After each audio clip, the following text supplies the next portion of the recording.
Hey guys, we're doing a pick today outdoors in beautiful East Tennessee.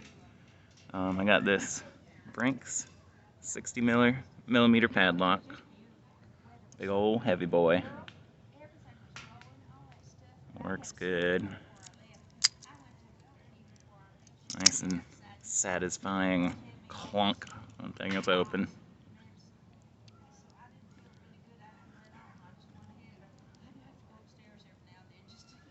We're doing this for John Locke and Joe Pick's giveaway. Congrats on the subscribers, 500 subscribers. See if we can do this relatively painlessly. I like to kind of get in there and try and get a false set going. There's at least some spools in here.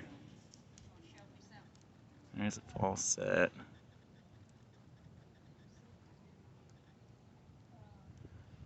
Back pin binding.